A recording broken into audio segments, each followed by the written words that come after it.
sórí ètò ẹ̀kọ́ Bíbélì ọ̀sẹ̀ yìí, ọjọ́ ìsinmi Sexagesima. Àkòrí tí a ti ń gbé yẹ̀wò láti ìbẹ̀rẹ̀ ọdún yìí náà ni Olúwa Ọlọ́run àti ìjọba àlàáfíà. Ẹ̀ka àkòrí tí a wà ní ìmọ̀ Kristẹni nípa Ọlọ́run. Orí ọ̀rọ̀ wa ní ìbẹ̀rẹ̀, ní èdè Gíríkì tí a ń pè ní Alpha, ìbẹ̀rẹ̀ ohun gbogbo. Ibi kíkà wa ní Àìsáyà orí kìíní, orí 41 ẹsẹ̀ ìkíní sí ẹsẹ̀ ìkẹrin. Pẹ̀lú orí ọ̀fẹ́ Ọlọ́run àti ní àwọn bàbá wa tí a jọjọ máa wo ètò ẹ̀kọ́ Bíbélì fún ọ̀sẹ̀ yìí. Ní ọwọ́ ọ̀tún mi bí mo ní ìkànnì àwọn bàbá wa dáadáa, Venerable A.O. Kusanu. Àwọn ni alága agbègbè Kajola Ibooro. Bàbá, ẹ káàbọ̀ sórí ètò ẹ̀kọ́ Bíbélì yìí. Ẹ ṣeun. Bẹ́ẹ̀ náà ni mo ní lápá àlàáfíà níbi ìkànnì àwọn alàgbà wa láti inú àwọn ìjọ wa, St. Peter's Anglican Church, ìjọ Pétérù mímọ́ Òkè Ọ̀rẹ́. Bàbá, ẹ káàbọ̀ sí orí ètò yìí. Àwọn náà ni Mr. G.A. Oluwale. Bàbá, ẹ káàbọ̀ sí orí ètò yìí o. Èròǹgbà wa ni láti ṣàlàyé ìbẹ̀rẹ̀ tí a ń pè ní Alpha, ohun gbogbo, àti láti sọ síwájú sí bí Ọlọ́run ti ṣàfihàn ara rẹ̀ bí ìbẹ̀rẹ̀ ohun gbogbo. Kí a tó tẹ̀síwájú, a wo ibi kíkà wa, ìwé wòlíì Àìsáyà orí 41 ẹsẹ̀ ìkíní sí ẹsẹ̀ ìkẹrin. Bàbá Olúwalé, bá wa kà. Ìwé wòlíì Àìsáyà orí 41 ẹsẹ̀ ìkíní sí ìkẹrin. Dákẹ́ níwájú mi ẹ̀yin erékùṣù, sì jẹ́ kí àwọn ènìyàn tún agbára wọn ṣe.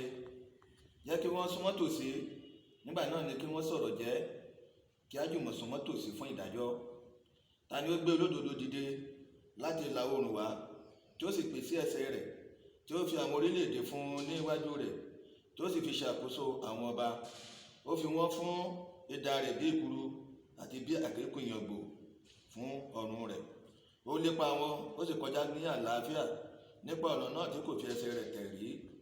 Ta ni ó ti dá tó sì ti ṣe, tí ó sì ń pe àwọn ìran láti ìpilẹ̀ṣẹ̀ wá? Èmi Olúwa ni, ẹni ìkíní àti pẹ̀lú ẹni ìkẹyìn, èmi náà ni Olúwa. Ẹ ṣé, a fẹ́ ṣàlàyé bí Ọlọ́run ti jẹ́ ìbẹ̀rẹ̀ ohun gbogbo. Ìfáàrà ẹsẹ̀ kẹrin ibi tí a kà lónìí fi Ọlọ́run hàn bí ẹni náà tí ó pe àwọn ìran láti ìbẹ̀rẹ̀. Ó lè ṣe èyí nítorí òun ni ìbẹ̀rẹ̀ fúnra lára rẹ̀. Ó wà níbẹ̀ pẹ̀lú ìran àkọ́kọ́, yóò sì tún wà pẹ̀lú ìran tí ó gbẹ̀yìn. Òun gan-an ni arúgbó ọjọ́ ní tòótọ́. Òun ni Olúwa ìtàn àti àwọn orílẹ̀-èdè. Kò sí orílẹ̀-èdè tí ó ní àkóso lórí ọjọ́ iwájú. Ọlọ́run fi hàn nípasẹ̀ Àìsáyà pé orísun, ìgbékalẹ̀ àti àyànmọ́ àwọn orílẹ̀-èdè ó wá láti ọ̀dọ̀ rẹ̀.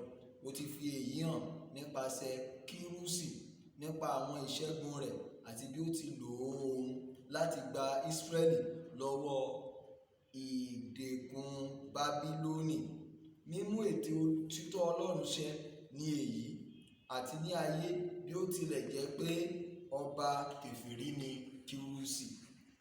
A tún lè kà á gẹ́gẹ́ bí a ti rí nínú ìwé Deuteronomy orí 23 ẹsẹ̀ 8 àti Iṣẹ́ àwọn Àpọ́stélì orí 17 ẹsẹ̀ 26 wípé mímọ̀ ìwà gíga Ọlọ́run wa yìí gbọ́dọ̀ pé fún ọ̀wọ̀. Mímọ̀ ìwà gíga Ọlọ́run wa yìí ó pé fún pé kí a fi ọ̀wọ̀ tó tọ́ àti ohun tí ó yẹ fún, kí a júbà rẹ̀, kí a dẹ̀ bu ọlá fún láti ọ̀dọ̀ gbogbo àwa tí a fẹ́ sìn ní ẹ̀mí àti ní òtítọ́. Olúwa Ọlọ́run yóò ràn wá lọ́wọ́ láti ṣe bẹ́ẹ̀ o. A bẹ̀rẹ̀ ìbéèrè atọ́nà ìjíròrò wa láti ọ̀dọ̀ bàbá wa Venerable O.A. Kusanu. Wọ́n ní báwo ni ó ti yé ọ sí pẹ̀lú pé Ọlọ́run jẹ́ ìbẹ̀rẹ̀ ohun gbogbo? Wọ́n fún wa ní àwọn ibi kíkà yẹn láì tún ṣe àwọn àsánmọ́. Akànnì káàdù ní méjì. Báwo ni wọ́n ní ìbéèrè ìkẹrin àti court nídìí àti sọ. gẹ́gẹ́ bí ìbéèrè tí ẹ béèrè, bí ó ṣe yé mi sí ni pé nínú ìwé Àìsáyà orí 43 ẹsẹ̀ ẹsẹ̀ 10 ó ní ẹ̀yin ni ẹ ò ṣe ẹlẹ́rìí mi láti ibi ìkíní títí èkejì wípé èmi ni ẹni tí ó dá ọ̀run òun ayé, èmi ni alpha, ẹni ìbẹ̀rẹ̀ àti ẹni ìkẹyìn. Ẹ ṣé. Ìbéèrè kejì, wọ́n ní láti inú àwọn ẹsẹ̀ bíbélì àrí Genesis orí kìíní ẹsẹ̀ kìíní sí ẹsẹ̀ kẹta, Isaiah orí kẹrìndínláàádọ́ta ẹsẹ̀ 10 àti bẹ́ẹ̀ bẹ́ẹ̀ lọ. Wọ́n ní ṣàlàyé bí Ọlọ́run ṣe fi hàn pé òun ni ìbẹ̀rẹ̀ ohun gbogbo. Nínú ìwé Àìsáyà, nínú ìwé Genesis orí kìíní ẹsẹ̀ kìíní dé kejì, ní Ọlọ́run dá ọ̀run ayé, ní àìtìpọ̀ṣe ní Ọlọ́run ti dá ọ̀run ayé, ayé ti wà ní jújú. Èyí fi hàn wá pé kí Ọlọ́run ẹni tó dá ayé gangan yẹn ni Ọlọ́run ẹni tó ní ayé. Kì í ṣe pé ó ní ẹnìkan tó lè bá pín tàbí ẹnìkan tó lè bá dù ú. Táwọn tó lọ wo ìwé Àìsáyà orí 56 ẹsẹ̀ 10, ẹni tí ó mọ òpin ohun tí ń bọ̀ wá ṣẹlẹ̀. Ọlọ́run jẹ́ ẹni tó ti mọ òpin ohun tó ń bọ̀ wá ṣẹlẹ̀ kó tó ṣẹlẹ̀. Ó sì ti fi ìdí ayé múlẹ̀, ó ti fi sọlẹ̀ sórí pé òun ni Ọlọ́run ìbẹ̀rẹ̀ àti òpin. Ẹ ṣé. Ìbéèrè kẹta, wọ́n ní ṣàfihàn àwọn ọ̀nà tí àwọn ẹ̀dá inú bíbélì kan ṣe fún Ọlọ́run ní ipò gíga ní àkókò tiwọn. Báwo sì ni a ṣe lè ṣe bẹ́ẹ̀ ní àkókò tiwa? Genesis orí 4 wà ńbẹ̀ ẹsẹ̀ 3 sí ẹsẹ̀ 4, àrí bí Abẹ́lì ṣe ṣe kankan ńbẹ̀ yẹn. Samuel kìíní, bí Dáfídì náà ṣe ṣe kankan ńbẹ̀ yẹn. Máàkù orí 1, àrí bí Jésù Kristi Olúwa wa ṣe fi àpẹẹrẹ kan lélẹ̀ fún wa níbẹ̀ yẹn. Bàbá, kí lẹ wò pé àwa lè ṣe láti ṣàfihàn tá a bá wo àpẹẹrẹ àwọn ẹni inú bíbélì?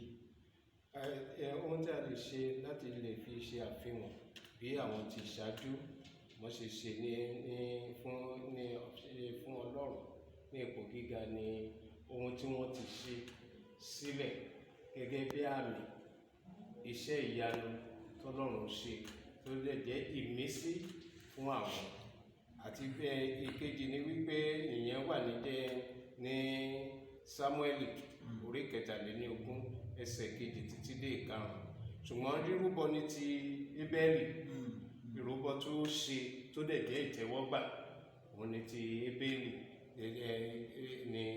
Ìyẹn wà ní Genesis orí 4 ẹsẹ̀ 3 títí dé 5. Àwọn ohun tí a tún lè rí níbẹ̀ ni wípé àwọn náà láti lè máa dúpẹ́ àwa nísìnyí ní àkókò tiwa, láti lè máa dúpẹ́ lọ́wọ́ Ọlọ́run nípa àdúrà gbígbà àti bíbèrè ìtọ́ni lọ́wọ́ Ọlọ́run. Gẹ́gẹ́ bí Dáfídì ṣe ṣe. Gẹ́gẹ́ bí Dáfídì ṣe ṣe. Ẹ ṣé bàbá, ká máa gbàdúrà, ká máa béèrè fún ìtọ́ni.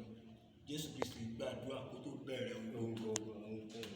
Ọlọ́run yóò ràn wá lọ́wọ́. Ìbéèrè tó kádì ẹ̀kọ́ bíbélì ọ̀sẹ̀, báwo ni a ṣe lè fún Ọlọ́run ní ipò àkọ́kọ́ nínú iṣẹ́ ìgbàgbọ́ wa?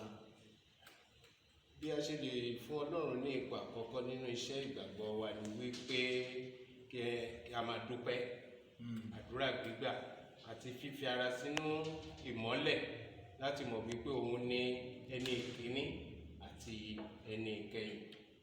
Ẹ ṣé bàbá. Ẹni pé tá a bá ti mọ Ọlọ́run gẹ́gẹ́ bí ohun gbogbo nínú ohun gbogbo, táwọn gbọ́dọ̀ ẹni gbogbo ti bẹ̀rẹ̀, ọ̀dọ̀ ẹ̀dá ẹni gbogbo máa parí sí.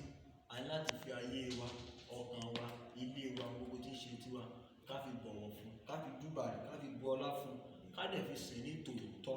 Ọlọ́run yóò ràn wá lọ́wọ́ lórúkọ Jésù. Kò sí ẹ̀dá kan tí ó ṣáájú Ọlọ́run. Ó ní ìbẹ̀rẹ̀ ohun gbogbo, ó ní olùpinnu ìtàn láti ìbẹ̀rẹ̀. Ohun tí ó dára jùlọ àti ipò tí ó ga jùlọ ni ó yẹ fún nínú ayé wa. Kò yẹ kí a ṣe ohunkóhun tí kò bá tọ́. Èyí nínú ìgbé ayé Kristẹni wa, ohun tó tọ́, ohun tó yẹ ló yẹ ká máa ṣe níwájú ẹni wa. Fún ìrònú, fífún Ọlọ́run ní ipò kejì jẹ́ àṣìṣe ńlá. Ọlọ́run ni ohun gbogbo nínú ohun gbogbo, òun sì ni àkọ́kọ́.